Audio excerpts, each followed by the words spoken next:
네, 오늘은 신앙의 이중성을 넘어라는 말씀의 제목을 가지고 우리 함께 말씀을 살펴보려고 합니다. 1938년 11월 7일, 아직 세계 2차 대전이 일어나기 한 해 전에 나치의 세력이 강하였던 시기에 있었던 사건입니다. 한 유대인 청년이 자신들을 핍박하는 독일의 외교관을 견디지 못하고 총으로 쏘는 일이 발생하게 됐습니다. 안타깝게도 그 외교관은 11월 9일 사망하게 되자 나치 지도부는 크게 분노하게 됩니다. 국민의 분노가 폭발하고 있다. 당이 이를 막지 않을 것이다. 라고 하는 지도부의 성명서를 발표합니다.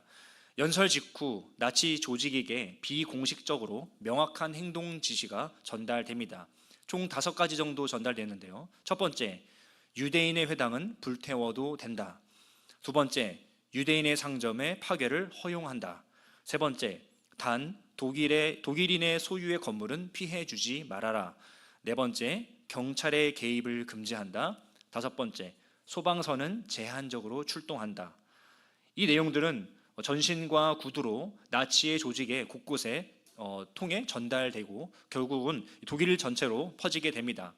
단 몇 시간 만에 나치 당원들을 포함한 독일의 시민들은 길거리로 나왔으며 그 즉시 1,400여 개의 유대인 회당이 파괴되었고 수천 개의 유대인 상점이 파괴되고 약탈되었으며 수많은 유대인들이 폭행 살해를 당했고 이 가운데 3만여 명의 유대인들이 체포되어 수용소로 끌려가게 됐습니다.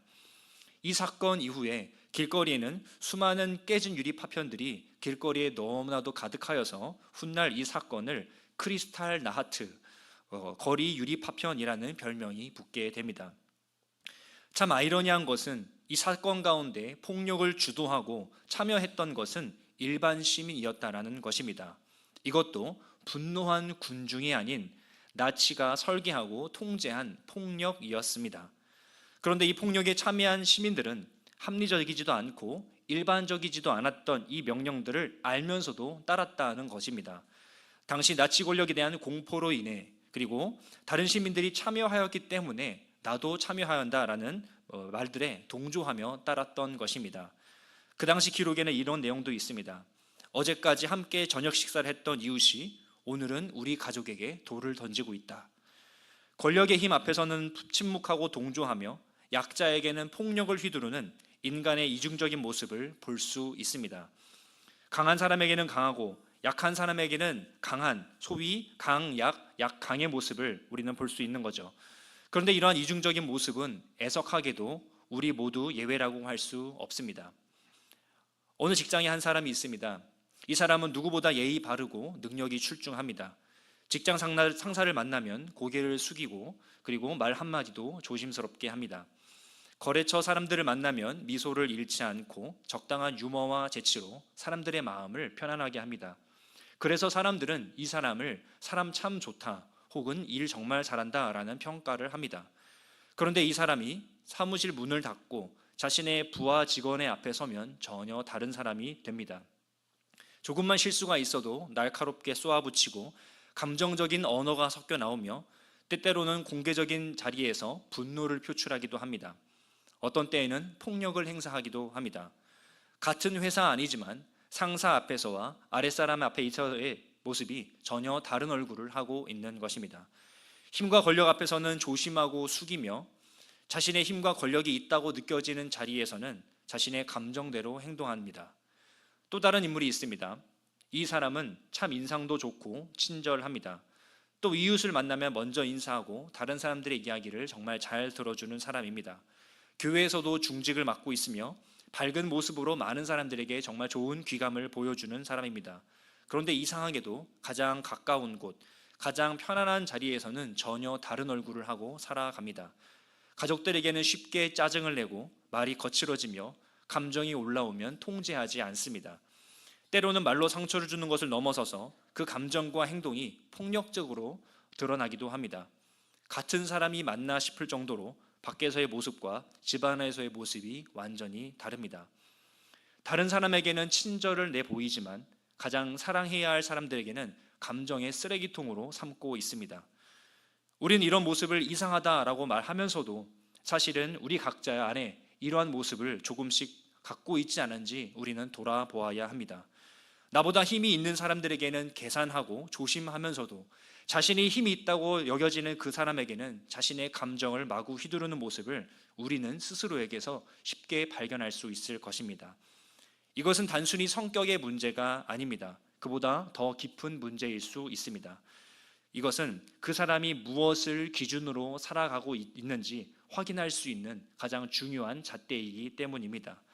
세상의 흐름에 따라서 돈과 권력을 기준으로 살아가는 사람이라면 그 기준에 따라 돈과 권력이 그 사람에게 힘을 가진 사람이기 때문에 순종하고 엎드리지만, 자신보다 돈과 권력이 없다면 가치가 낮게 여기게 판단하고 자신이 오히려 높아져서 그 사람을 홀대해도 된다고 여기기 때문입니다. 이러한 모습이 우리에게 너무나도 중요한 것은 지금 이 자리에 있는 우리들은 오직 하나님이 우리의 기준이라고 말하고 있기 때문입니다. 지금도 수많은 그리스도인들이 나는 예수를 믿노라 라고 말하면서도 이러한 신앙의 이중적인 태도를 보이고 있습니다. 사랑하는 성도님들의 삶의 모습 가운데에서 어떠한 이중적인 모습을 발견하십니까? 오늘 말씀을 통해 우리의 연약한 믿음을 점검하며 하나님께서 기뻐하시는 모습으로 변화되어지고 성장하시는 그런 시간이 되시기를 주님의 이름으로 축복합니다. 오늘 본문 말씀은 이렇게 시작하고 있습니다. 우리 본문 말씀 15절을 함께 읽어보도록 하겠습니다. 시작. 너희가 나를 사랑하면 나의 계명을 지키리라. 여기서 계명을 지키리라 하는 표현을 원문으로 보게 되면 테레스테라는 단어로 사용되고 있습니다. 여기서 이 단어는 테레오, 지키다라는 단어의 미래형 표현입니다. 이 의미를 생각하면 지킬 것이다 혹은 지키게 될 것이다로 생각해 볼 수 있습니다. 그런데 이 헬라어에서의 이러한 표현들은 단순히 앞으로 일어날 일만 단순히 말하고 있지 않습니다.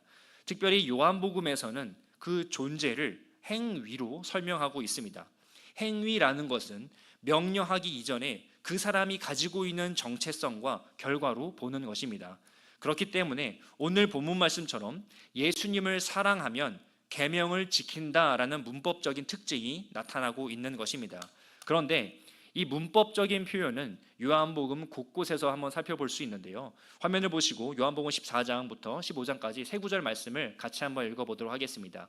시작. 나의 계명을 지키는 자라야 나를 사랑하는 자니 예수께서 대답하여 이르시되 사람이 나를 사랑하면 내 말을 지키리니 너희도 내 계명을 지키면 내 사랑 안에 거하리라. 아멘. 보이시는 것처럼 나의 계명을 지키는 자면 나를 사랑한다. 그리고 23절에 사람이 나를 사랑하면 내 말을 지킨다. 너희가 내 계명을 지키면 내 사랑 안에 거한다 라고 하는 이러한 문법적인 표현이 사용되고 있는 것입니다. 요한은 이처럼 미래형 표현을 자주 사용하는데요. 이것은 단순히 시간적인 미래를 의미하는 것이 아니라 강력한 의지와 당위성을 나타내기 위해 이러한 표현들을 사용한다고 합니다.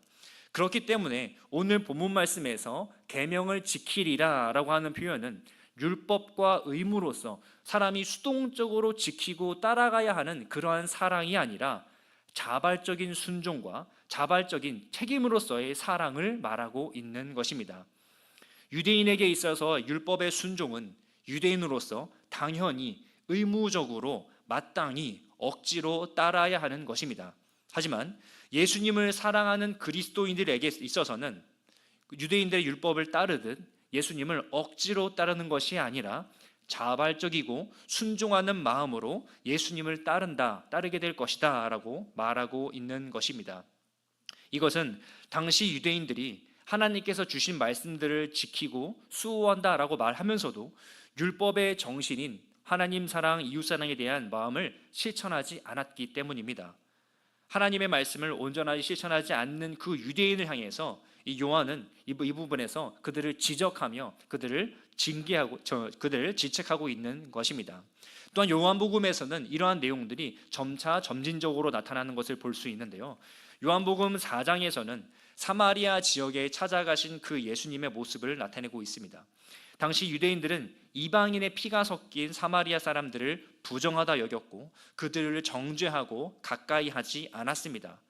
그리고 예수님 또한 그 죄인들을 가까이 하고 율법을 온전히 지키지 않는다는 이유로 예수님 또한 좋아하지 않았습니다. 하지만 사마리아 사람들은 복음에 귀를 기울였고 예수님의 말씀에 귀를 기울였으며 예수님을 받아들이는 모습을 보이며 유대인과 사마리아 사람의 대조적인 모습을 요한복음 4장에서는 보여주고 있습니다. 그리고 그 다음 장인 요한복음 5장에서는 데베스다에 38년 동안 누워있는 환자가 등장하는데 예수님께서는 이 환자를 유대인의 명절에 찾아가십니다. 유대인에게 있어서는 가장 기쁘고 즐거운 잔치가 벌어지는 날이지만 그 잔치의 한가운데 예루살렘의 베데스다, 은혜의 집이라고 하는 그 가운데 버려지고 소외당한 병자들이 어떠한 치료와 도움도 받지 못한 채 그저 작은 기적만을 바라보며 모여있는 장면을 보여줍니다. 이웃을 사랑하고 돌아보아야 할 의무조차 다하지 않는 유대인들을 비꼬고 있는 것이죠. 더욱이 치료를 받은 병자를 안식일에 자리를 들고 일어났다는 이유로 책망하는 유대인을 그리고 있습니다. 마지막으로 9장에서는 앞을 보지 못하는 사람이 예수님께서 안식일에 치료하여 주자 유대인들을 그리를 치료해 준 사람이 누구냐 물으니 그 사람은 예수님을 알지 못했던 병자는 선지자라고 대답했고 결국 유대인들은 그 사람을 마을에서 쫓아내게 됩니다. 이처럼 유대인들은 하나님의 말씀을 배우고 가르친다고 말하면서도 자신들이 가르치는 것과 자신들이 수호하는 것과는 다른 행동을 보이는 이중적인 모습을 보이고 있었던 것입니다. 예수님께서는 그것을 아시고 신앙의 이중적인 모습을 보이는 유대인들에게 잘못된 모습을 질책하시며 말씀하신 것입니다. 그런데 이러한 모습은 유대인뿐 아니라 예수님을 따르는 사람에게서도 나타나고 있었다라는 것입니다. 예수님을 따랐던 사람들도 역시 예수님께서 하시는 말씀을 귀담아 듣지 않았으며 온전히 신뢰하지 못하였습니다. 특별히 보리떡 5개와 물고기 2마리로 성인 장정 5,000명을 먹이신 기적을 보이고도 베드로가 물 위를 걷고 눈먼 자가 눈을 뜨고 그리고 못 걷는 사람이 걷게 되는 등 인간이 할 수 없는 일들, 오직 하나님만이 하실 수 있는 표적을 두 눈으로도 보고도 피부로 느끼고도 제자들은 그리고 예수님을 따르는 사람들은 예수님을 온전히 신뢰하지 못했습니다. 그래서 요한복음 11장 33절에서는 이렇게 말하고 있습니다. 우리 함께 읽어보도록 하겠습니다. 시작. 예수께서 그가 우는 것과 또 함께 온 유대인들이 우는 것을 보시고 심령의 비통이 여기시고 불쌍히 여기사. 아멘. 여기서 비통이 여기다라는 단어는 엠브리 마오마이라는 단어로 사용되고 있습니다. 그리고 이 단어는 분개하다, 씩씩거리다, 한탄하다라는 단어를 가지고 있습니다. 그리고 여기서 불쌍히 여기다라는 단어는 타라소라는 뜻인데요. 원어를 보면 뒤끓게 하다, 혼란케 하다, 뒤흔들다라는 단어를 가지고 있습니다. 심령이 비통히 여기시고 불쌍히 여기사라는 단어인데 이것을 원어로 직역을 해보면 예수님께서는 지금 분노하고 계신 것입니다. 그렇다면 예수님께서는 무엇에 분노하고 계시는 것일까요? 이 구절은 예수님께서 나사로를 살리시는 장면의 모습입니다. 이 이야기에서 마르다의 놀라운 믿음의 고백을 볼 수 있는데요. 요한복음 11장 22절 우리 화면을 보고 함께 읽어보도록 하겠습니다. 시작. 그러나 나는 이제라도 주께서 무엇이든지 하나님께 구하시는 것을 하나님이 주실 줄 아나이다. 마르다는 예수님께서 구하시는 무엇이든 하나님께서 주실 줄 믿는다라고 놀랍게 고백합니다. 그리고 27절에서는 이렇게 고백합니다. 시작. 이르되 주여 그러하외다. 주는 그리스도시요 세상에 오시는 하나님의 아들이신 줄을 내가 믿나이다. 마르다는 이렇게 완벽하다고 여겨지는 믿음의 고백을 보입니다. 그런데 이 두 구절만 본다면 신약 성경에서 보이는 정말 완벽한 신앙 고백인 것 같습니다. 그런데 정말 재밌게도 예수님께서는 이 마르다의 놀라운 신앙 고백에 어떠한 칭찬의 한마디도 어떠한 말씀도 한마디도 하시지 않습니다. 이 고백 가운데 마르다의 믿음의 상태를 볼 수 있는 말이 가운데에 등장합니다. 우리 24절 말씀을 우리 함께 읽어보겠습니다. 시작. 마르다가 이르되 마지막 날 부활할 때에는 다시 살아날 줄을 내가 아나이다. 내 오라비가 다시 살아나리라 하는 예수님의 말씀에 마리아는 이렇게 대답합니다. 마지막 날 부활 때에는 살아날 것입니다. 마르다의 신앙 고백에 따른다면 어떠한 기도든 들어주시는 예수님을 만났다면 마르다는 슬퍼할 것이 아니라 기뻐해야 합니다. 그 예수님을 만났다면 마르다는 안도해야 합니다. 하지만 마르다는 여전히 비통에 빠져 있으며 여전히 절망 가운데 빠져 있습니다.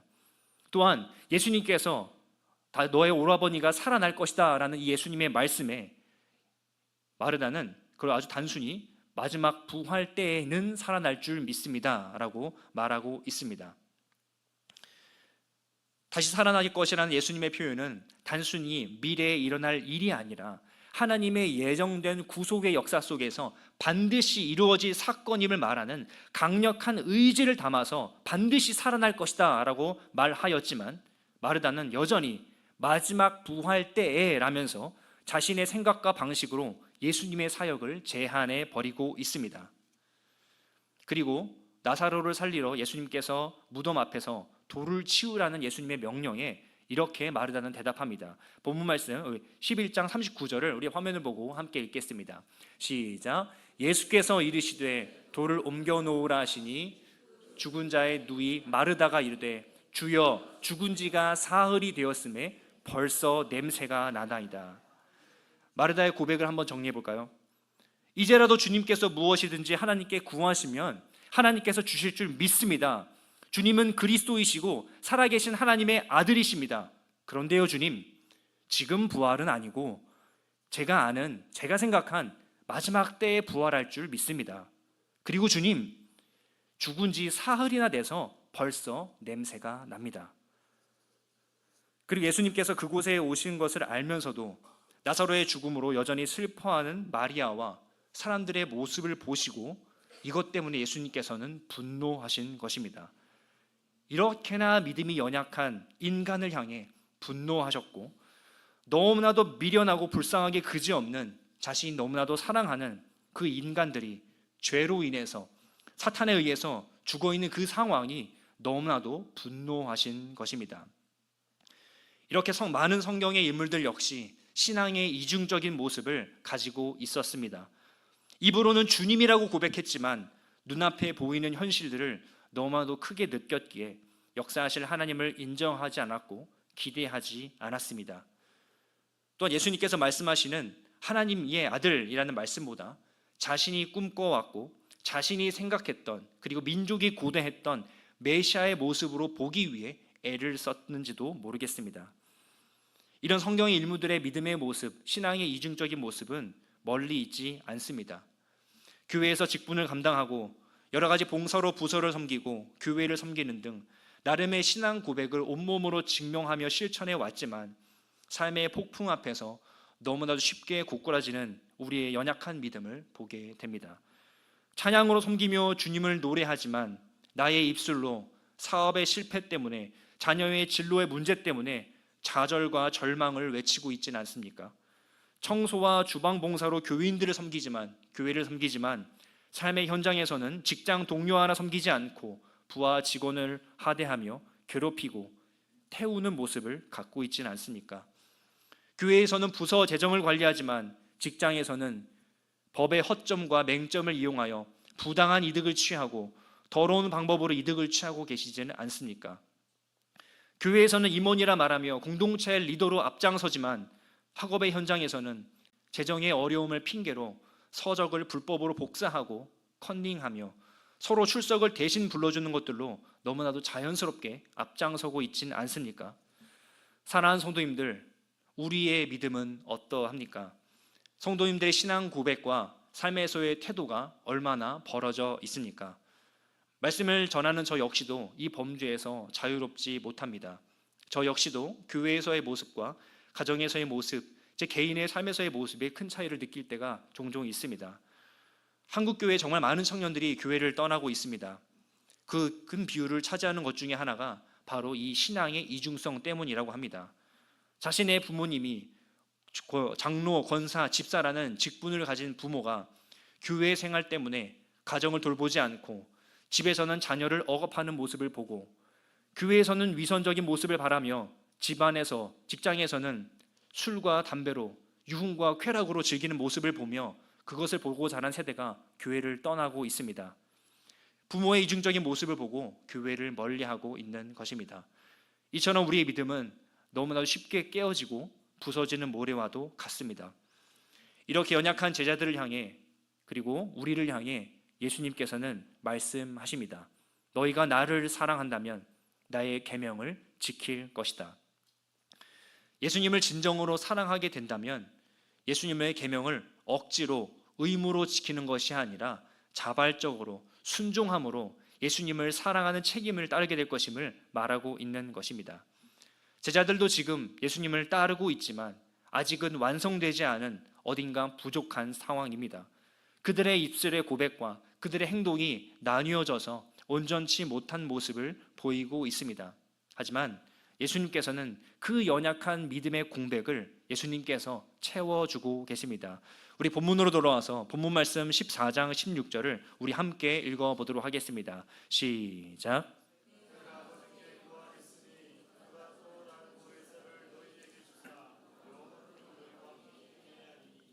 우리 연약한 믿음의 공백을 어떻게 채워주신다고 말씀하십니까? 예수님께서 또 다른 보혜사를 보내주시겠다 말씀하십니다.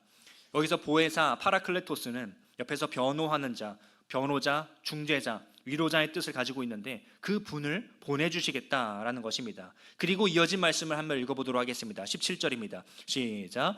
그는 진리의 영이라 세상은 능히 그를 받지 못하나니 이는 그를 보지도 못하고 알지도 못함이라. 그러나 너희는 그를 아나니 그는 너희와 함께 거하심이요 또 너희 속에 계시게 했습니다. 아멘. 예수님께서 보내주시는 보혜사는 세상이 알지 못하지만 제자들과 함께 하시며 항상 속에 함께 하실 것이라고 말씀합니다. 그런데 오늘 본문 가운데에서 계속 항상 함께 하심을 강조하고 있습니다. 그렇습니다. 예수님께서는 이 땅에서의 공생의 사역이 끝을 향해 나아가고 계시는 것입니다. 앞서서 본문 초반부에서는 예수님께서 직접 이렇게 말씀하십니다. 우리 14장 2절을 함께 읽어보겠습니다. 시작. 내 아버지 집에 거할 곳이 많도다. 그렇지 않으면 너에게 일렀으리라. 내가 너희를 위하여 거처를 예비하러 가노니. 아멘. 예수님께서 이제 이 땅에서의 사역이 얼마 남지 않았다라고 말씀하십니다. 이제 얼마 남지 않아서 체포를 당하시고 십자가라는 고난의 쓴 잔을 마셔야 하는 상황입니다. 그런데 그 사랑하는 제자들의 믿음이, 예수님을 따르던 사람들의 믿음이 온전치 못합니다. 그들의 입술의 고백과 그들의 행동이 나뉘어져서 너무나 연약한 믿음을 보이고 있습니다. 이런 상황 가운데 예수님께서 이제 사역을 마치실 때가 되면 이들은 완전히 무너지고 말 것입니다. 하지만 예수님께서는 약속하고 계십니다. 우리 본문 말씀 18절을 함께 읽어보겠습니다. 시작. 내가 너희를 고아와 같이 버려두지 아니하고 너희에게로 오리라. 아멘. 여기에서 오리라라고 표현된 단어는 현재형으로 쓰이고 있습니다. 헬라어로는 아주 가까운 미래 혹은 명확하게 확정된 사건을 나타낼 때도 이러한 문법적인 사용을 표현한다고 합니다. 이것을 풀어서 생각해 보자면 내가 보혜사 성령을 너희에게 보내겠고 그는 너희와 항상 함께 할 것이고 너희 속에 계실 거야. 내가 이제 곧 떠나지만 너희를 절대로 고아처럼 버려두지 않을 거야. 너희에게 꼭 내가 다시 돌아올 거야 라고 말씀하고 계신 것입니다. 믿음이 불완전하고 연약한 제자들에게 말과 행동이 분리돼서 자신이 지금 무엇을 믿고 있는지도 모르는 그 연약한 자들을 향해서 예수님께서는 말씀하고 계십니다. 그리고 지금 이 자리에 있는 우리 한 사람 한 사람에게도 동일하게 말씀하고 계십니다. 지금은 연약하지만 괜찮아. 너희가 나를 정말로 사랑한다면 내 계명을 온전히 따르게 될 거야. 아버지께서 성령을 보내주셔서 너희와 영원토록 함께 하실 거야. 너희를 절대로 버리지 않아. 내가 꼭 다시 돌아올 거야. 우리를 향한 하나님의 놀라운 사랑을 온전히 의지하시기를 간절히 축복합니다. 사랑하는 성도님들, 우리는 말씀을 들을 때마다 이렇게 다짐합니다. 이제는 좀 더 잘해야지. 이제는 화내지 말아야지. 이제는 정말 믿음으로 살아야지. 그런데 우리의 현실의 모습은 어떠합니까? 전혀 변하지 않는 나 자신을 볼 때가 너무나도 많습니다. 우리는 그 다짐을 오랫동안 지속하지 못합니다. 왜 그럴까요? 우리의 문제는 몰라서 지키지 못하는 것이 아닙니다. 또 의지가 약해서도 아닙니다. 우리의 진짜 문제는 우리가 주님보다 다른 것을 더 사랑하고 있기 때문입니다. 한번 생각해 보시기 바랍니다. 우리는 왜 어떤 사람 앞에서 그렇게 조심합니까? 왜 어떤 사람 앞에서는 말 한마디도 그렇게 신중합니까? 그 사람을 사랑해서입니까? 전혀 그렇지 않습니다. 그 사람이 가진 힘, 권력, 나에게 올 평판을 더 중요하게 여기기 때문에 신중해집니다. 반대로 왜 우리는 어떤 사람들에게는 그렇게 쉽게 화를 냅니까? 왜 어떤 사람에게는 그렇게 거친 말들을 쉽게 쏟아냅니까? 그 사람을 미워해서라기보다 그 사람을 중요하게 여기지 않기 때문입니다. 사랑하는 성도님들, 우리 삶의 모습을 객관적으로 살펴보시기 바랍니다. 우리의 태도와 우리의 말과 우리의 행동이 나의 가족들에게, 나의 직장 상사에게, 나의 직장 동료들에게, 그리고 학업의 현장에 있는 친구들에게 어떻게 표현되고 있는지 돌아보시기 바랍니다. 그래서 주님께서는 이렇게 말씀하십니다.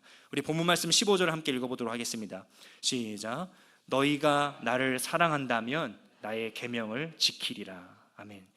본문 말씀 가운데서는 예수님께서 말씀을 먼저 지켜라 라고 말씀하지 않습니다. 사랑하면 지키게 될 것이다 라고 말씀하시죠.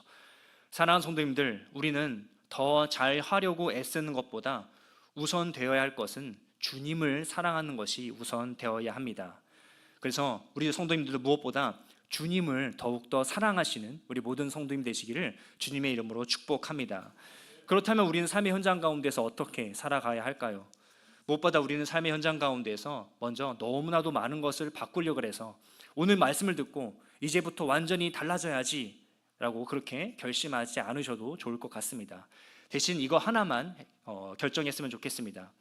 내가 가장 함부로 대했던 그 한 사람, 쉽게 짜증냈던 그 한 사람에게 의도적으로 한 번이라도 더 부드럽게 말해 보시기를 바랍니다.